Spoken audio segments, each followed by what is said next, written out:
আসসালামু আলাইকুম সুপ্রিয় দর্শক, আল আমিন ইসলামী যুব সংঘ এর উদ্যোগে আয়োজন করা হয় ক্রেস্ট সম্মাননা স্মারক অনুষ্ঠান।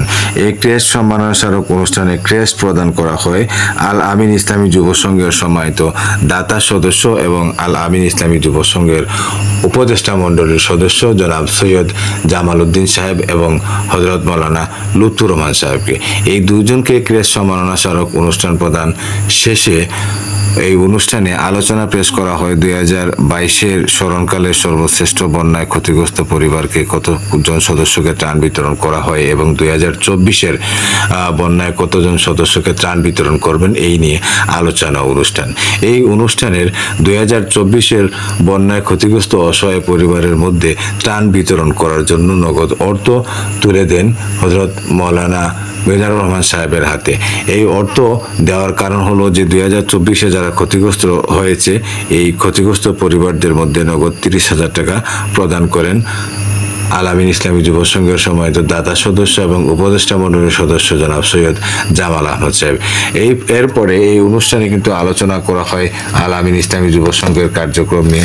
আলোচনা পেশ করেন আল আমিন ইসলামী যুব সংঘের সম্মানিত সভাপতি হযরত মাওলানা মিজানুর রহমান চৌধুরী সাহেব। আমরা বিস্তারিত আলোচনা আপনারা শুনবেন এবং যারা যেখান থেকে যুক্ত হয়েছেন যদি সিলেট এফসি ফেসবুক পেজ থেকে দেখে থাকেন তাহলে পেজটি লাইক ফলো দিয়ে সাথে থাকবেন।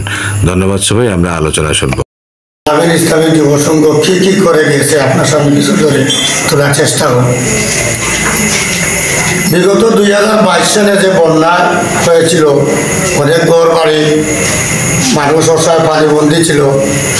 আমরা আল আমিন ইসলামী যুব সংঘের পক্ষ থেকে আমরা প্রায় 3 গাঁওয়ে লিস্ট করে প্রায় 200 ঘর ত্রাণ বিতরণ করছি। হোক আলহামদুলিল্লাহ।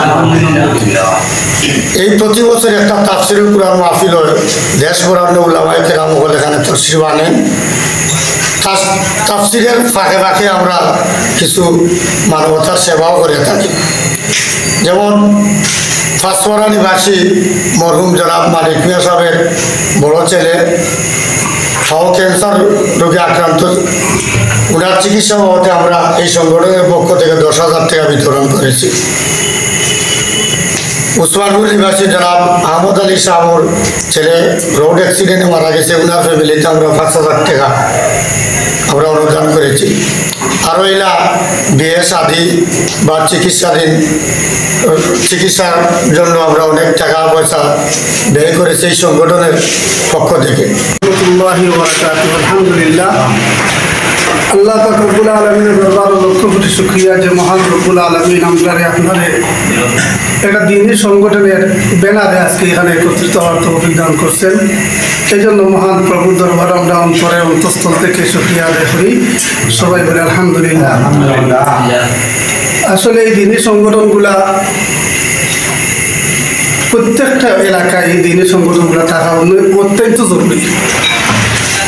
বর্তমান বাংলাদেশ তথা বর্তমান জমানার পরিস্থিতি দিকে যদি আমরা একটু তাকাই তাহলে দেখবেন যত অপসংস্কৃতি আছে, যত নগ্নতা আছে, এগুলার বিস্তার অনেক বেশি।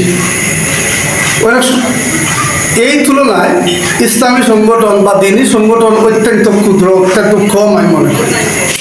এই আল আমিন ইসলামী যুব সংঘ 2012 সালে প্রতিষ্ঠা হয়েছে উসমানপুর মাদ্রাসার দফতর বলে।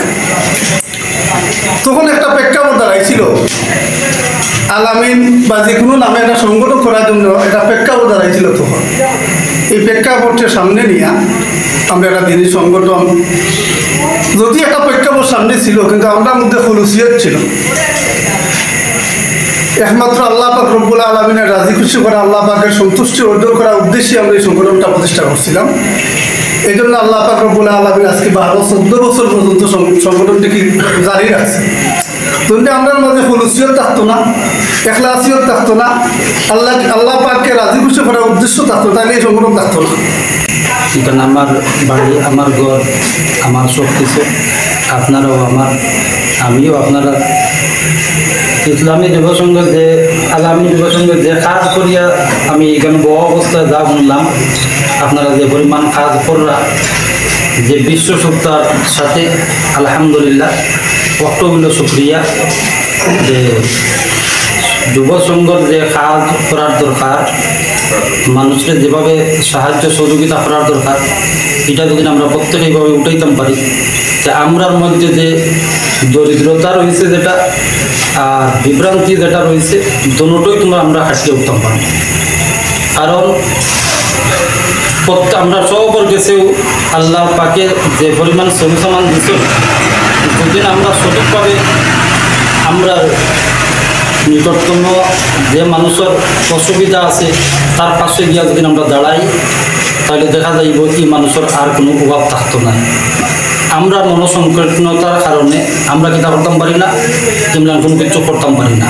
আমরা দেখি আমরা পাশে একজন খাড়া, এ অসহায়, তার অবস্থা খারাপ, কিন্তু তারপরেও আমরা তার কিতা করি আরও তুচ্ছ তাচ্ছিল্য করি, বরঞ্চ তারে যত সহযোগিতা করার দরকার, কমপক্ষে দুদিন যার কাছে অর্থ আছে তাই অর্থ দুদিন করতে পারেন, তা আলহামদুলিল্লাহ। কারণ না পারলেও কমপক্ষে মুক্তি সম্পর্কে তার সাহায্য সহযোগিতা করার দরকার কতটুকু আমরা করতাম চাই না। আমরা কাছে যেভাবে তোমার মানবতা থাকার দরকার ছিল, আসলে আমরা সেই মানবতা নিয়ে আমরা কিতা করি না, চলি না। আর এই মানবতা না থাকার কারণেই আমরা মুসলিম সমাজের আমরা অবনতি।